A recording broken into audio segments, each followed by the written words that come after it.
امت کے اندر یقین کی کیفیت ختم ہوتی جا رہی ہے، اور اللہ کے رسول صلی اللہ علیہ وسلم نے فرمایا تھا صلاح اول هذه الامه بالزہد والیقین ویہلک آخرها بالبخل والامل۔ پہلی امت کی اصلاح ہوئی تو ان کے اندر زہد تھا اور یقین تھا۔ امت کے آخری لوگ جو ہیں وہ اگر ہلاک ہوں گے تو بخیلی کی وجہ سے اور لمبی امیدوں کی وجہ سے۔ اور رسول اللہ صلی اللہ علیہ وآلہ وسلم نے کتنی اچھی بات بھی کہہ دی، اور صحابی کیا کہہ رہے ہیں، الصبر نصف الایمان والیقین الایمان کلہ۔ صبر، برداشت، یہ آدھا ایمان ہے، اور یقین جو ہے یہ پورا ایمان ہے۔ اسی لیے تو یقین کو ایمان والوں کی بنیادی صفت بیان کیا گیا ہے، وَبِالْآخِرَةِ هُمْ يُوقِنُونَ۔ بلکہ یقین جو ہے یہ تو ایمان کے اضافے کا باعث ہے، الیقین من زیادت الایمان، جیسے کہ سہل بن عبداللہ تستری کہا کرتے تھے، انسان کا ایمان مکمل ہی اس وقت ہوتا ہے جب اس کے اندر اللہ عز و جلال کا یقین پیدا ہو جائے کہ میرا رب مجھے ضائع نہیں ہونے دے گا۔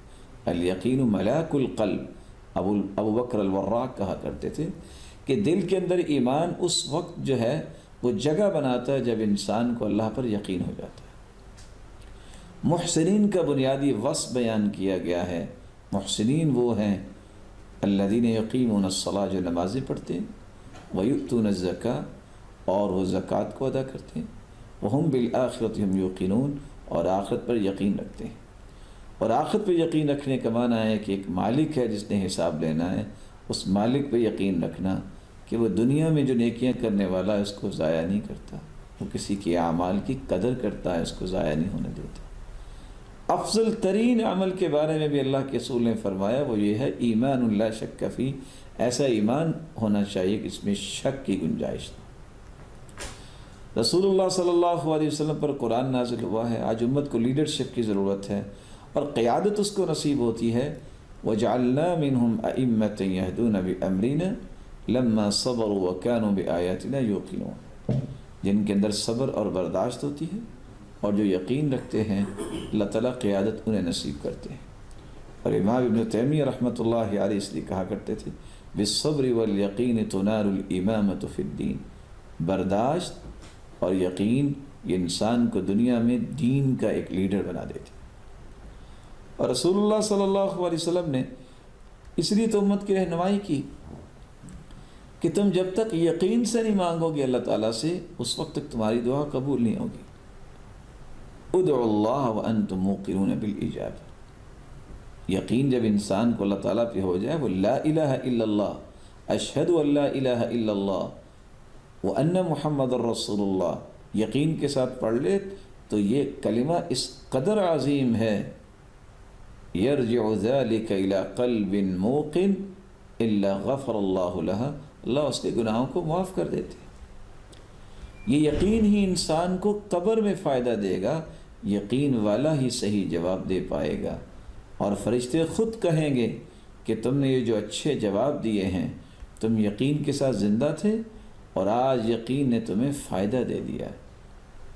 علی الیقین کنت وعلیہ مت وعلیہ تبعث، یقین کی زندگی گزارنے والے تم یقین پر ہی فوت ہوئے تھے اور قیامت کو اس یقین پر ہی اٹھائے جاؤ گے۔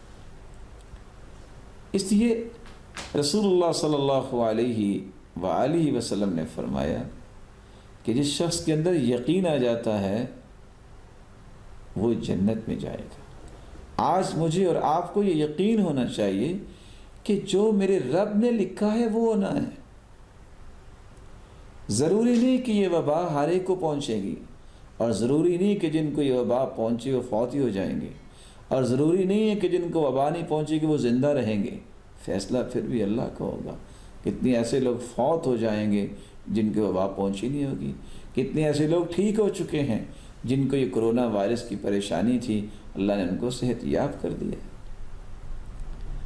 اس لیے رسول اللہ صلی اللہ علیہ وسلم ہر مجلس میں جب بیٹھتے تو اٹھ کے یہ دعا کیا کرتے تھے، اللہم اقسم لنا من خشیتک ما تحول به بیننا وبین معصیتک ومن طاعتك ما تبلغنا به جنتك ومن اليقين ما تهون به علينا مصائب الدنيا ومتعنا اللهم بأسماعنا وأبصارنا وقواتنا أبدا ما أبقيتنا واجعله الوارث منا واجعل ثأرنا على من ظلمنا وانصرنا على من عادانا ولا تجعل مصيبتنا في ديننا ولا تجعل الدنيا أكبر همنا ولا مبلغ علمنا ولا إلى النار مصيرنا ولا تسلط علينا من لا يرحمنا. یہاں ایک سوال چھوٹا سا پیدا ہوتا ہے کہ مجھے کیسے پہچان ہوگی کہ میرے اندر یقین آ گیا. فیروز آبادی لکھتے ہیں کہ انسان کو یقین کی 3 علامتیں تلاش کرنی چاہیے. جب انسان کے اندر یقین آ جائے اللہ تعالیٰ کی ذات کا تو قلت مخالطۃ الناس فی العشرہ، وہ پھر لوگوں کے ساتھ اتنا جو ہے وہ اٹیچ نہیں ہوتا، اس کا تعلق پھر اللہ کے ساتھ ہوتا ہے. کہتا ہے میرے مالک نے کرنا ہے، لوگ کچھ نہیں کر سکتے. ترک المدح لہم فی العطیہ، کوئی اس کی تعریف کرے یا نہ کرے اس کو کبھی پریشانی نہیں ہوتی، یہ اس کے یقین کی کیفیت ہے. التنزہ عن ذمہم عند المنع، اگر لوگ اسے کچھ بھی نہیں دیتے تو وہ کبھی کسی کی مذمت نہیں کرتا، کسی کے بارے میں زبان نہیں کھولتا، یہ اس کے یقین کی نشانی ہے. اس لیے قرآن مجید میں اللہ تعالیٰ نے یقین والوں کے اوصاف رکھے ہیں. ان اوصاف کو ضرور سمجھنا چاہیے اور مجھے اور آپ کو یہ دیکھنا چاہیے کہ کیا یہ یقین کی کیفیت میرے اور آپ کے اندر ہے. اہل یقین کی سب سے پہلی صفت قرآن نے بیان کی ہے کہ وہ غیب پر ایمان لاتے ہیں.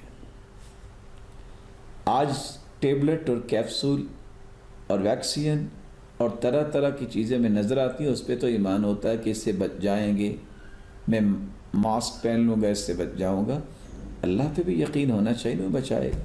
اور تعجب کی بات یہ ہے 350 سے 400 کے قریب لوگ بھی آج جہاز میں بیٹھتے ہیں بڑی فلائٹس میں اور پائلٹ نظر نہیں آ رہا ہوتا، سب اپنی جانیں اس کے سپرد کر کے سو جاتے ہیں اور اللہ ذوالجلال پہ یقین نہیں ہے کہ اللہ ذوالجلال مجھے بچائے گا. اور اس قدر خوف کی کیفیت میں ہے کہ پتہ نہیں ہوگا کیا ہوگا، وہی ہوگا جو میرے رب نے لکھا. کچھ لوگوں کا ذہن ہوتا ہے اگر ایسے کر لیا تو پھر میں بچ جاؤں گا، نہیں، پھر بھی اللہ بچائے گا. علاج کر لو گے اور علاج کے لیے جاؤ گے پھر بھی اللہ بچائے گا. فیصلہ اللہ کا نافذ ہونا ہے. اور صفت یہ ہے مومن کی کہ وہ قضاء و قدر پر ایمان لاتا ہے. اللہ نے جو فیصلہ کر دیا ہے وہی نافذ ہونا ہے، کبھی کسی اور کا فیصلہ نافذ نہیں ہوگا. اللہ ذوالجلال مدبر الکون ہے، جس کے بارے میں لکھ دیا ہے کہ اس نے فوت ہونا ہے اس نے فوت ہونا ہے، دنیا جہان کے علاج کروا لے. اور جس کے بارے میں لکھا ہے کہ نہیں ہونا اس کی زندگی اور بھی ہے، جو مرضی اس کو بیماری لگ جائے، جو مرضی اس کو ہو جائے، اللہ اسے موت نہیں دیں گے. اللہ تعالیٰ کے فیصلے اٹل ہیں. یقین کرنے والوں کی دوسری صفت یہ ہوتی ہے کہ ان کو یہ یقین ہوتا ہے کہ پوری کائنات کو چلانے والے تو اللہ تعالیٰ ہیں. بعض لوگ کس قدر پریشان ہوتے ہیں کہ یہ بچہ اصل میں فوت اس لیے ہو گیا کہ میرے خامد اس کو بر وقت ہاسپٹل میں لے کے گئے اور خامد کہتا ہے کہ اچھا میری اہلیہ نے اس کا خیال نہیں کیا. اچھا اہلیہ خیال کرتی تو فرشتے نے خوف زدہ ہو جانا تھا کہ چلو یہ خیال کر رہی تو میں نہیں جاتا، ملک الموت واپس چلا جاتا. یا یہ ہے کہ وقت پہ اگر خامد لے جاتا، حالانکہ لے جانا چاہیے، یہ سنت ہے، وقت پہ دوائی لینی چاہیے، یہ بھی سنت ہے. اگر وہ لیٹ ہو گیا کسی وجہ سے پریشانی ہے نہیں پہنچ پایا تو یہ الزام لگا دینا کہ یہ فوت ہوا ہے تو اس لیے کہ وقت پہ ہاسپٹل نہیں پہنچا. اس کا مطلب ہے کہ اگر ہاسپٹل پہنچ جاتا تو پھر ڈاکٹروں کے وہ انسٹرومنٹ دیکھ کے ملک الموت خوف زدہ ہو کے واپس چلا جاتا. ایسا نہیں ہے. یہ سب سے پہلے عقیدے کو درست کرنے والی بات ہے. پھر بھی زندگی اللہ نے دینی تھی. کتنے لوگ آج بھی وینٹیلیٹر کی بات کرتے ہیں، جی وینٹیلیٹر آف کر دیے تو فوت ہو جائے گا. یہ تصور غلط ہے. یعنی وینٹیلیٹر جو ہے فرشتے کو روک کے بیٹھا ہے. یہی تو وہ مصیبت ہے کہ آج امت اس وقت پریشان ہے، اس کو سمجھ نہیں آ رہی کرنا کیا ہے، اس کا یقین ہی کوئی نہیں ہے. یہ انسٹرومنٹ پہ، یہ چھوٹی چھوٹی چیزوں پہ وہ اعتماد کر بیٹھا کہ یہ بچائیں گی. یہ کیسے بچائیں گی؟ ڈاکٹرز بچائیں گے. ڈاکٹر بڑے بڑے نیک ڈاکٹر ہیں، اللہ تعالیٰ سب کو سلامت رکھے، سب کی حفاظت فرمائے۔ میرے محترم، اگر ڈاکٹرز کسی کی جان بچا پاتے تو کسی ڈاکٹر کو موت نہ آتی۔ ڈاکٹروں کے ہاتھ پہ بھی اللہ ہی شفا رکھتے ہیں۔ ڈاکٹر تو ایک سبب بنایا اللہ تعالیٰ نے، لیکن ان کی دوائی میں، ان کے علاج میں جب تک اللہ کا فیصلہ نہیں آتا جان نہیں بچا سکتے۔ تیسری جو صفت ہے ایک مومن کی یہ ہونی چاہیے، جس کو یقین والا کہہ سکتے ہیں، وہ اللہ کی فیصلوں تقدیروں پر ایمان لاتے ہیں۔ وہ کہتے ہیں جو اللہ نے لکھا ہے، یہ مصیبت آنی تھی، اللہ نے لکھا ہے، یہ موت اس طرح لکھی ہے۔ اور حدیث میں آتا ہے جس کی موت جہاں لکھی ہو وہ کسی ضرورت کی وجہ سے وہاں جاتا ہے، اس کی ضرورت اسے لے کے جاتی ہے، نتیجتاً وہ اللہ کے پاس چلا جاتا ہے۔ اور امام ابن کثیر نے ایک عجیب قصہ لکھا، اگر اس میں کلام کرنے والوں نے کلام کی، کہ کس قدر سلیمان علیہ السلام کے پاس جب ملک الموت آیا تو ایک وزیر تھا، اس کو دیکھا ملک الموت چلا گیا اور وہ کانپنے لگ گیا۔ نتیجتاً کچھ مدت کے بعد آیا، پوچھا کہ وہ ایک میرا وزیر کانپ رہا تھا تو کیا مسئلہ تھا؟ ہوا کو اللہ نے مسخر کیا تھا، کہا مجھے بوماس جزیرے میں پہنچا دیجیے، وہاں پہنچا دیا گیا، ملک الموت وہاں گیا، اس کا وقت آ گیا، اس کی جان قبض کر لی۔ جہاں کسی کی جان نکلنی ہے وہاں نکلنی ہے۔ سیدنا خالد بن ولید ساری زندگی شہادت کی تمنا لے کے چلتے تھے، لیکن ان کو موت ان کے بستر پہ آئی تھی۔ اگرچہ حدیث میں آتا ہے جو شہادت کی تمنا کرتا ہے اللہ تعالیٰ اس کو شہادت کا رتبہ عطا کر دیتے ہیں، وَإِن مَاتَ عَلَىٰ فِرَاشِهِ، خواہ وہ اپنے بستر پہ ہی فوت ہو۔ اس لیے اس قدر جو ہے وہ خوف سے اپنے آپ کو ہلاک کرنے کی طرف لے جانا، یہ کوئی رویہ اچھا نہیں ہے۔ اللہ کے فیصلوں اور تقدیروں پر ایمان لائیے، اور تقدیریں اللہ نے 50,000 سال پہلے لکھ دی ہیں۔ کیا لکھی ہے وہ بھی اس کے علم میں ہے۔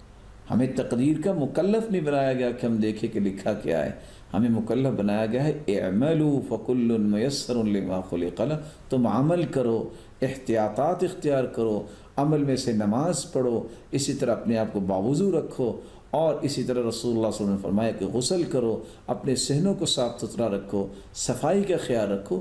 جن جن اعمال کا حکم دیا گیا ہے، جن جن دعا و اذکار کا حکم دیا گیا، ہم اس کے مکلف ہیں، ہم تقدیر کو پڑھنے کے مکلف نہیں ہیں۔ اہل یقین کی ایک صفت اللہ تعالیٰ نے یہ بھی بیان کی ہے کہ وہ شریعت کو مقدم کرتے ہیں۔ افحکم الجاہلیت یبغون ومن احسن من اللہ حکما لقوم یوقنون، وہ اللہ کے حکموں کو مقدم کرتے ہیں کیونکہ یقین ان کے اندر ہے۔ نفع نقصان کا مالک وہ اللہ تعالیٰ کو سمجھتے ہیں۔ اہل یقین جو ہوتے ہیں، ان یمسسک اللہ بضر فلا کاشف لہ الا ہو، اگر آپ کو بھی اے میرے محبوب کوئی تکلیف آئے تو اس کو بھی دور کرنے والا اللہ تعالیٰ ہی ہے۔ وَيُرِدْكَ بِخَيْرٍ فَلَا رَادَّ لِفَضْلِهِ، اور اگر اللہ تعالیٰ رحمت سے نوازنا چاہتے ہیں تو کوئی اس کو رد نہیں کر سکتا۔ اور یہ بات تو اللہ کے رسول نے بچوں کو سمجھائی تھی، عبداللہ بن عباس کو فرمایا احفظ اللہ یحفظک، میں تمہیں کچھ کلمات سکھانا چاہتا ہوں، اللہ تیری حفاظت کرے گا تو ان کی حفاظت کر لیں۔ انی اعلمک کلمات احفظ اللہ یحفظک، احفظ اللہ تجدہ تجاہک۔ اور وہ کلمات کیا تھے؟ اذا سألت فاسأل اللہ، جب بھی تم نے مانگنا ہے تو اللہ تعالیٰ سے مانگا کر۔ وَإِذَا اسْتَعَنْتَ فَاسْتَعِنْ بِاللَّهِ، اور اگر تمہیں مدد کی ضرورت ہے تو رب تعالیٰ سے مدد طلب کرنا۔ وَعَلَمْ أَنَّ الْأُمَّةَ لَوْ اجْتَمَعَتْ عَلَىٰ أَن يَنْفَعُوكَ بِشَيْءٍ لَمْ يَنْفَعُوكَ إِلَّا بِشَيْءٍ قَدْ كَتَبَهُ اللَّهُ لَكَ، پوری دنیا اکٹھی ہو جائے تمہیں نفع دینے کے لیے، جو چاہے آپ احتیاطات کر لیں، اگر اللہ ذوالجلال نے لکھا ہے تو نفع ملے گا، وگرنہ نہیں ملے گا۔ وَلَوْ اجْتَمَعُوا عَلَىٰ أَن يَضُرُّوكَ بِشَيْءٍ لَمْ يَضُرُّوكَ إِلَّا بِشَيْءٍ قَدْ كَتَبَهُ اللَّهُ عَلَيْكَ، اگر ساری دنیا تمہیں تکلیف دینا چاہے تو تمہیں تکلیف نہیں ملے گی جب تک تیرا رب نہیں چاہے گا۔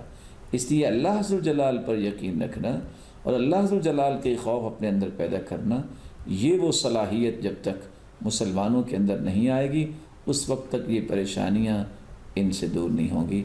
میری اللہ تعالیٰ سے دعا ہے کہ اللہ ذوالجلال ہمارے اندر یہ یقین کی کیفیت پیدا فرمائے۔